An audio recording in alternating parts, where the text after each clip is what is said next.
La journée commence chez Alvaro. Il prépare soigneusement le petit déjeuner pour Amanda et cherche à lui faire plaisir. Il l'appelle affectueusement « ma reine » et plaisante sur tout ce qu'il a préparé. Mais Amanda reste distante et mange à peine. Alvaro comprend qu'elle a quelque chose en tête et lui demande si ses inquiétudes concernent son père. Amanda reconnaît que c'est en partie le cas, mais elle lui avoue surtout qu'elle pense avoir commis une erreur en passant la nuit chez lui. Elle ne veut pas qu'il continue à faire semblant que leur couple fonctionne normalement. Alvaro est immédiatement inquiet. Il lui demande de ne pas prendre une décision sous le coup de l'émotion. Il lui explique qu'il ne fait semblant de rien, il est toujours amoureux d'elle et reste convaincu qu'ils peuvent reconstruire leur relation. Pour lui, Amanda est la femme de sa vie. Il lui demande seulement de leur accorder une nouvelle chance. Pendant ce temps, Patricia est déjà occupée à organiser plusieurs choses. Elle téléphone à Elsa et lui donne des instructions. David arrive au mauvais moment et la surprend avec son téléphone. Il lui demande à qui elle parlait. Patricia répond qu'elle donnait simplement des indications à Elsa concernant son travail. David remarque cependant qu'elle semble particulièrement préoccupée. Il lui demande si elle ne serait pas en train de le surveiller depuis qu'elle est enceinte. Patricia se vexe immédiatement. Elle lui rappelle qu'elle peut être enceinte sans pour autant devoir expliquer chacun de ses déplacements ou de ses appels. David s'excuse et lui assure qu'il ne cherche pas à la contrôler. Patricia lui rappelle ensuite qu'elle doit se rendre chez le médecin pour son échographie. David lui dit qu'il est impatient de voir le bébé et surtout d'entendre son cœur battre. Patricia quitte finalement la maison. Après son départ, Amanda est sortie très tôt. Il en parle à sa mère. Celle-ci comprend aussitôt que quelque chose ne va pas et lui demande de lui parler franchement. Il finit par reconnaître qu'il a peur de perdre Amanda. Sa mère lui donne alors un conseil très clair. S'il ne veut pas la perdre, il doit arrêter de mépriser son projet de bijoux. Elle lui explique qu'Amanda a abandonné son travail au groupe Ramas précisément parce que ce projet représente quelque chose d'important pour elle. Selon elle, Alvaro doit essayer de comprendre Amanda au lieu de se ranger systématiquement du côté d'Octavio. Pendant ce temps, César retrouve Amanda. Il lui reproche son attitude lors du vote concernant son entrée dans le groupe Oramas. Il lui rappelle son passé dans les affaires et les raisons qui l'ont poussé à prendre certaines décisions. Amanda lui répond qu'elle ne partage pas son point de vue. La conversation prend une tournure plus personnelle. César comprend qu'Amanda n'est pas prête à lui pardonner son comportement. Il lui souhaite malgré tout bonne chance. Il lui annonce ensuite qu'il a quitté son poste et qu'il compte désormais se consacrer entièrement à son propre projet de bijouterie. Amanda est surprise par cette décision, mais elle ne s'attarde pas sur le sujet. Pendant ce temps, Patricia organise le ravitaillement destiné à Julia. Julia reçoit plusieurs sacs remplis de nourriture, elle appelle Patricia pour la remercier. Patricia lui demande immédiatement si elle a bien reçu tout ce dont elle avait besoin. Elle lui rappelle ensuite les règles qu'elle doit respecter. Bien manger, se reposer, dormir suffisamment et surtout ne pas sortir. Julia proteste en rappelant que le médecin lui avait parlé de promenade et d'exercice. Patricia lui explique qu'elle peut faire de l'exercice sans quitter la maison et insiste sur le fait qu'elle ne veut prendre aucun risque avec le bébé. Julia promet de faire attention. Une fois seule, Julia commence à ranger les affaires et réfléchit à la décoration de la maison. Elle imagine changer les rideaux, ajouter des fleurs et apporter une touche plus féminine à la pièce. Ces discussions légères contrastent avec les inquiétudes qui entourent sa situation. Ailleurs, Amanda dessine encore ses bijoux, trouve et comprend qu'elle essaye de se réfugier dans son travail pour oublier ses problèmes. Amanda lui explique que dessiner est actuellement la seule chose qui lui apporte un peu de tranquillité. Elle parle alors de César. Elle lui révèle que Laura, l'avocate de César, s'est installée chez lui avec son fils. Amanda accuse le coup. Elle comprend immédiatement que Laura n'est pas simplement venue lui rendre visite. Elle semble avoir repris une place importante dans la vie de César. Amanda essaye de faire bonne figure, mais elle est profondément blessée. Elle reconnaît qu'elle s'est attachée à César alors qu'il ne semble pas vouloir la même chose. Elle lui rappelle alors qu'Alvaro, lui, l'aime réellement. Amanda refuse cependant de se servir d'Alvaro pour oublier César. Elle reconnaît qu'elle ne peut pas simplement retourner vers lui comme si rien ne s'était passé. Pendant ce temps, Laura tente justement de reconstruire sa relation avec César. Elle lui rappelle leur passé commun et les projets qu'ils avaient autrefois. Ils avaient parlé de mariage, d'une famille et d'une vie ensemble. Laura explique qu'elle n'est pas revenue uniquement pour travailler. Elle est revenue pour être avec lui. César reste prudent. Il lui explique qu'ils ont déjà essayé de se remettre ensemble plusieurs fois et que cela n'a jamais fonctionné. Il ne veut donc pas lui donner de faux espoirs. Laura comprend qu'il cache quelque chose. Elle lui demande directement s'il est amoureux d'Amanda.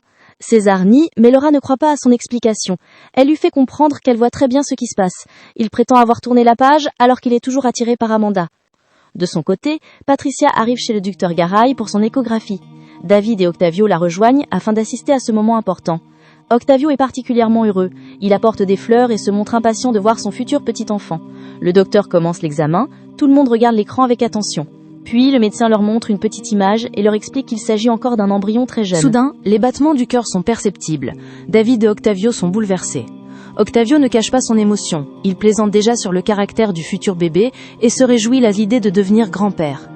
Le médecin explique ensuite que la grossesse est d'environ 6 semaines et qu'il faudra procéder à plusieurs examens afin de vérifier que tout évolue normalement. Patricia écoute attentivement les recommandations médicales. Après l'examen, une petite anomalie apparaît sur l'image de l'échographie. Alvaro, présent à proximité, fait une remarque sur la fiabilité de l'appareil. Octavio réagit immédiatement et lui reproche son attitude. La discussion quitte rapidement le terrain médical pour revenir au conflit professionnel entre eux. Octavio demande à Alvaro pourquoi il s'est opposé à sa proposition lors du vote. Alvaro tente de s'expliquer, mais Octavio considère qu'il lui manque de respect. Pendant ce temps, César commence à enquêter sur Monica. Il apprend qu'elle rend régulièrement visite à une femme appelée Béatrice qui vit dans un immeuble. César cherche à comprendre pourquoi Monica s'intéresse autant à elle. Il découvre alors que Béatrice était autrefois directrice de l'orphelinat Virgen de la Peña qui vit dans un immeuble. Cette information attire immédiatement son attention car cet orphelinat est lié à une partie sombre de l'histoire familiale. César demande des renseignements supplémentaires et découvre que l'ancien directeur de l'orphelinat avait été condamné pour avoir exploité plusieurs jeunes filles qui y vivaient.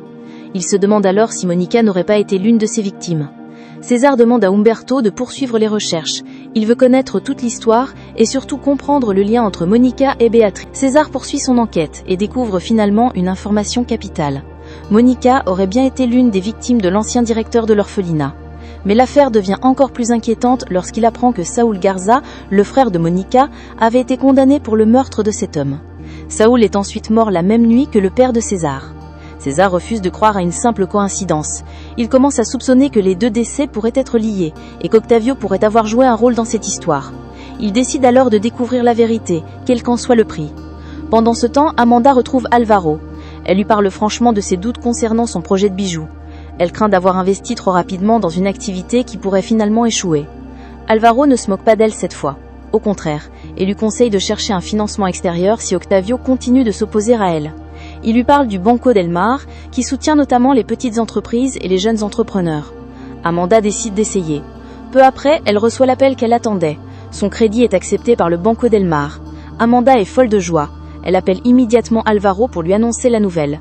Alvaro la félicite et lui dit qu'il est heureux que quelqu'un reconnaisse enfin son talent. Amanda lui explique que la banque a beaucoup apprécié son projet et qu'elle lui a même demandé plusieurs informations supplémentaires.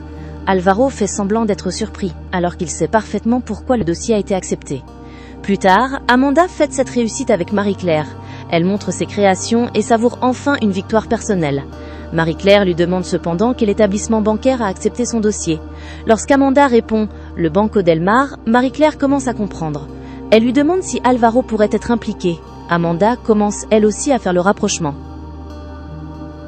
Pendant ce temps, Elsa retrouve Alvaro et lui révèle ce qu'elle a découvert dans l'ordinateur de Patricia. Elle a trouvé un contrat de location pour une maison luxueuse située à l'extérieur de la ville. Le loyer est extrêmement élevé, mais ce n'est pas tout. Elsa a également découvert que Patricia échange régulièrement avec Julia Torres, une jeune Mexicaine qui était venue initialement pour un entretien d'embauche. Elle explique à Alvaro que Patricia semble énormément s'intéresser à cette femme. Elle lui demande si elle a mangé, si elle dort bien et si elle se repose. Alvaro commence à comprendre que Patricia cache peut-être quelque chose. Puis Amanda se rend chez son père pour lui annoncer personnellement la nouvelle de son crédit. Elle s'attend à recevoir des félicitations, mais Octavio réagit froidement et lui demande en quelle banque elle a obtenu son financement. Lorsqu'elle répond « Banco del Mar », son visage change. Il lui fait comprendre qu'il trouve étrange que cette banque ait soudainement accepté son projet. Amanda se sent blessée. Elle reproche à son père d'être incapable de se réjouir lorsqu'une chose lui réussit.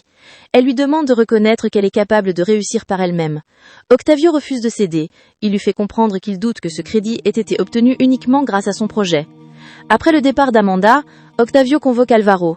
Il l'accuse d'avoir organisé le financement dans le dos de tout le monde.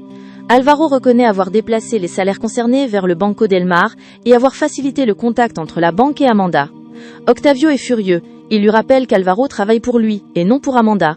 Alvaro lui répond qu'Amanda est devenue sa priorité et qu'il ne pouvait pas la laisser échouer simplement parce que Octavio refuse de soutenir son projet. Octavio affirme que les bijoux d'Amanda n'ont aucune chance de réussir. Selon lui, elle finira forcément par revenir travailler dans l'entreprise familiale. Alvaro lui explique alors que son opposition ne fait qu'empirer les choses. Plus Octavio combat le projet, plus Amanda s'accroche à son indépendance. Il estime donc qu'il serait plus intelligent de la soutenir en apparence. Elle lui demande directement s'il est intervenu auprès de la banque. Alvaro comprend qu'elle a découvert la vérité. Amanda lui reproche alors de ne pas avoir eu confiance en elle. Elle aurait voulu réussir grâce à son propre travail, sans que quelqu'un intervienne secrètement pour lui obtenir ce qu'elle demandait. Alvaro lui répond qu'il voulait simplement lui donner une chance. Mais Amanda lui explique que ce n'est pas ce qu'elle attendait de lui. Elle veut qu'il croie réellement en son talent, pas qu'il pense devoir la sauver. La discussion devient alors beaucoup plus profonde. Amanda lui dit que leur relation ne fonctionne plus comme avant et qu'ils doivent arrêter de faire semblant. Alvaro refuse de l'accepter. Il lui avoue encore une fois qu'il l'aime, mais Amanda lui répond qu'elle le sait. Mais elle ajoute que l'amour, à lui seul, ne suffit plus à sauver leur couple. Et cette fois, Alvaro comprend qu'Amanda est réellement en train de lui échapper.